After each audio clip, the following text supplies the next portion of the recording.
Peaky blinders 1920-കളിൽ ഇംഗ്ലണ്ടിലെ ബെർമിംഗം എന്ന സിറ്റിയെ അടക്കി ഭരിച്ചിരുന്ന ഒരു ഗ്യാങ്ങാണ് പീക്കി ബ്ലൈൻഡേഴ്സ്. ഈ സീരീസിൽ അവരുടെ യഥാർത്ഥ കഥയല്ല പറയുന്നത്. ആ ഗ്യാങ്ങിന്റെ പേരും വർക്കിംഗ് രീതിയും ഉൾക്കൊണ്ട് എന്നാൽ ഫിക്ഷണൽ ആയിട്ടുള്ളൊരു കഥയാണ് സീരീസ് പറയുന്നത്. ദ വയർ, സൊപ്രാനോസ് പോലെ ഒരു മാജിക്കൽ റിയലിസം ട്രീറ്റ്മെന്റ് അല്ല ഈ സീരീസിന്.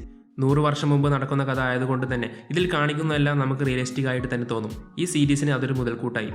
ഒരു ജിപ്സി ഫാമിലിയാണ് ഷെൽബി കുടുംബം. അതുകൊണ്ട് തന്നെ ഇംഗ്ലണ്ടിൽ അവർ ഒരുപാട് വിവേചനങ്ങൾ നേരിടേണ്ടി വന്നിട്ടുണ്ട്.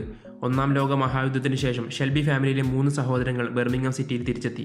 അതുവരെ ഷെൽബി ഫാമിലിയെ കൺട്രോൾ ചെയ്തിരുന്നത് അവരുടെ ആൻഡായ പോളി അഥവാ എലിസബത്ത് ഗ്രേ ആണ്. ബെർമിംഗം സിറ്റി മാത്രം പോരാ, ഇംഗ്ലണ്ട് പറ്റിയ ഈ ലോകം തന്നെ തങ്ങളുടെ കൺട്രോളിൽ വരണമെന്ന് ആഗ്രഹിക്കുന്ന ആളാണ് ഷെൽബി ഫാമിലിയിലെ 2ാമത്തെ മകനും ഷെൽബി ഫാമിലിയുടെയും പീക്കി ബ്ലൈൻഡേഴ്സിന്റെയും ബോസായ തോമസ് ഷെൽബി. സാധാരണ ഒരു ഗാങ്സ്റ്റർ കുടുംബത്തിൽ മൂത്ത മകനാവും തലവൻ. എന്നാൽ ഷെൽബി കുടുംബത്തിൽ അങ്ങനെയല്ല. അതെന്തുകൊണ്ടാണെന്ന് മനസ്സിലാക്കാൻ സീരീസ് മൊത്തം കാണേണ്ട ആവശ്യമില്ല. തോമസ് ഷെൽബിയും മറ്റ് 2 ബ്രദേഴ്സുമുള്ള ഒരു സീൻ കണ്ടാൽ മതി. ആർതർ ഷെൽബി, മുൻകോപിയും എടുത്തുചാട്ടക്കാരനുമായ മൂത്തവൻ. തല്ലാൻ പറഞ്ഞാൽ കൊന്നിട്ട് വരുന്ന 3ാമത്തവൻ ജോൺ ഷെൽബി. പിന്നെ കൊന്നിട്ട് വരുന്ന കാര്യത്തിൽ ഷെൽബി ഫാമിലിയിൽ ആരും മോശക്കാരല്ല. ഇതിൻ്റെ ഇടയിൽ ബുദ്ധി കൊണ്ടും ഒരു സിറ്റുവേഷനിലും പേടി പുറത്തു കാണിക്കാതെ തൻ്റെ മുന്നിൽ ആര് വന്നാലും അവരോട് ഡീലുറപ്പിക്കാൻ കഴിവുള്ള 2ാമത്തെ സഹോദരൻ തോമസ് ഷെൽബി. ദീർഘവീക്ഷണവും എടുത്തുചാട്ടമില്ലായ്മയുമാണ് തോമസ് ഷെൽബിയെ ഈ ഫാമിലിയുടെ വോയിസ് ഓഫ് കമാൻഡ് ആക്കിയത്. ഈ ഷെൽബി ഫാമിലിയുടെ അണ്ടറിലുള്ള ഒരു ഗ്യാങ് ആണ് പീക്കി ബ്ലൈൻഡേഴ്സ്. ഷെൽബി ഫാമിലിക്ക് വേണ്ടി കൊല്ലും കൊലയും നടത്തുന്ന, പറഞ്ഞാൽ എന്തും ചെയ്യുന്ന ഗ്യാങ്. ഇവർക്ക് ഈ പേര് വന്നതിന് കാരണം ഇവർ ധരിക്കുന്ന തൊപ്പിയുടെ അറ്റത്തൊരു ബ്ലേഡ് ഉണ്ട്. എതിരാളിയുടെ മുഖത്തേക്ക് ഈ തൊപ്പി വീശി ബ്ലേഡ് കൊണ്ട് അവരുടെ കാഴ്ച നഷ്ടപ്പെടുന്നതാണ് ഇവരുടെ രീതി. അങ്ങനെ പീക്കി ബ്ലൈൻഡേഴ്സ് എന്ന പേര് കിട്ടി. സീരീസ് തുടങ്ങുന്നത് ഒരു പോലീസുകാരൻ്റെ വരവോടെയാണ്. ഒരു വലിയ മോഷണം നടന്നിട്ടുണ്ടെന്നും അതിൻ്റെ പിന്നിൽ പീക്കി ബ്ലൈൻഡേഴ്സ് ആണെന്ന് പറഞ്ഞ് അത് അന്വേഷിക്കാൻ വന്നതാണ് അയാൾ. ലക്ഷ്യം തോമസ് ഷെൽബി തന്നെ. എന്നാൽ ഈ മോഷണത്തിൻ്റെ കഥ മാത്രമല്ല പീക്കി ബ്ലൈൻഡേഴ്സ്, അതൊരു തിരി മാത്രമാണ്.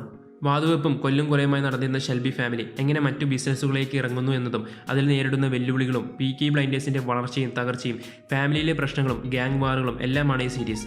അതോടൊപ്പം ഇവരുടെ സഹോദരി ഏഡ ഷെൽബിയുടെയും ആൻഡ് പോളിയുടെയും തുടങ്ങി ഒരേ സമയം പല കഥകൾ നടക്കുന്നുണ്ട്. എന്നാൽ എല്ലാം തോമസ് ഷെൽബിയെ ചുറ്റിപ്പറ്റിയാണെന്ന് മാത്രം. ഒരു ലക്ഷണമൊത്ത ഗ്യാങ്സ്റ്റർ സീരീസാണ് പീക്കി ബ്ലൈൻഡേഴ്സ്. ഇത്തരം ഒരു സീരീസിന് വേണ്ട ക്ലാസും മാസും ഇതിൽ വേണ്ടുവോളമുണ്ട്. റിയലിസ്റ്റിക് ആക്ഷൻ രംഗങ്ങളും ഒരുപാട് അർത്ഥങ്ങളുള്ള ഡയലോഗുകളുമായി സമ്പന്നമാണ് പീക്കി ബ്ലൈൻഡേഴ്സ്. കോരിത്തരിപ്പിക്കുന്ന ഒരുപാട് സീനുകളുണ്ട് ഈ സീരീസിൽ. അതിൽ പ്രധാന പങ്കുവഹിക്കുന്നത് തോമസ് ഷെൽബിയാണ്.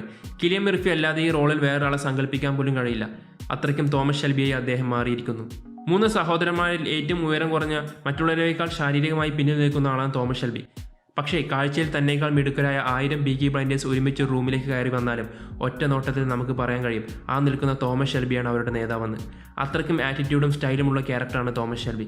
കിലിയൻ മിർഫിയുടെ സ്ക്രീൻ പ്രസൻസ് തന്നെയാണ് ഇതിൻ്റെ പിന്നിലെ രഹസ്യം. തോമസ് ഷെൽബിയുടെ സിഗരറ്റ് വലിക്കുന്ന സ്റ്റൈലും നടപ്പിലും ഇരിപ്പിലും എല്ലാമുള്ള ഒരു നാർസിസിസ്റ്റിക് ആറ്റിറ്റ്യൂഡും എല്ലാം കണ്ടാൽ ചിലർക്കെങ്കിലും ഗാങ്സ്റ്റർ ആവാൻ തോന്നും. അങ്ങനെ തോന്നിയാലും തെറ്റ് പറയാനാവില്ല. ഈ പീക്കി ബ്ലൈൻഡേഴ്സിൻ്റെ സ്റ്റൈൽ ക്രിയേറ്റ് ചെയ്യുന്നതിൽ ഇതിൻ്റെ പ്രൊഡക്ഷൻ ഡിസൈൻ വലിയ പങ്ക് വഹിച്ചിട്ടുണ്ട്. ബെർമിംഗം സിറ്റിയും കാർ ഫാക്ടറിയും കൺട്രി സൈഡുമെല്ലാം നമ്മളെ ആ കാലഘട്ടത്തിലേക്ക് കൊണ്ടുപോകും. സ്റ്റൈലിഷ് മേക്കിംഗ് കണ്ടുപഠിക്കാൻ പറ്റിയ ഒന്നാണ് ഇതിൻ്റെ സിനിമോട്ടോഗ്രാഫി. ഓരോ ഷോട്ടും ഓരോ ഫ്രെയിമും ചിത്രം വരച്ച പോലെ മനോഹരമാണ്. സീരീസിൽ ഇടയ്ക്കിടെ വരുന്ന ഇംഗ്ലീഷ് കൺട്രി സോങ്സ് കേൾക്കാൻ തന്നെ നല്ല രസമാണ്. ആദ്യം പീക്കി ബ്ലൈൻഡേഴ്സിൻ്റെ സ്റ്റൈലും വർക്കിംഗ് രീതിയും കാണിച്ചു തുടങ്ങുന്ന സീരീസ് വൈകാതെ തന്നെ കൂടുതൽ ത്രില്ലിങ്ങും അതേസമയം ഇമോഷണലുമായിട്ടുള്ള സ്റ്റോറി ലൈനിലേക്ക് കടക്കും. ഗാങ്സ്റ്റർ ലൈഫിൻ്റെ ഫാൻസി മാത്രം കാണിച്ച് നമ്മളെ പറ്റിക്കാതെ ഇരുണ്ടു മുഖവും നമ്മൾ ഈ സീരീസ് കാണിക്കുന്നുണ്ട്. സീരീസ് മുന്നോട്ട് പോകുന്തോറും നമ്മളും ഒരു പീക്കി ബ്ലൈൻഡർ ആയിരുന്നെങ്കിൽ എന്ന് ആഗ്രഹിച്ചു പോകും. അതാണ് ഈ സീരീസിൻ്റെ കരുത്ത്. ഇതിനോടകം ഒരുപാട് കൾട്ട് ഫോളോവേഴ്സ് ഉള്ള സീരീസാണ് പീക്കി ബ്ലൈൻഡേഴ്സ്. അത്രയും തന്നെ ചിലപ്പോൾ അതിനേക്കാൾ കൂടുതൽ ഫാൻസ് ഉണ്ടാവും തോമസ് ഷെൽബിക്ക്. ഇതുവരെ 5 സീസണുകളായി 30 എപ്പിസോഡുകളാണ് ഇതിൽ ടെലികാസ്റ്റ് ചെയ്തിട്ടുള്ളത്. അതുകൊണ്ട് തന്നെ പെട്ടെന്ന് കണ്ടു തീർക്കാൻ പറ്റും. ഗാങ്സ്റ്റർ സ്റ്റോറീസ് ഇഷ്ടമുള്ള നിർബന്ധമായി കണ്ടിരിക്കേണ്ട ഒരു റെയർ ഐറ്റമാണ് peaky blinders. Don't miss this.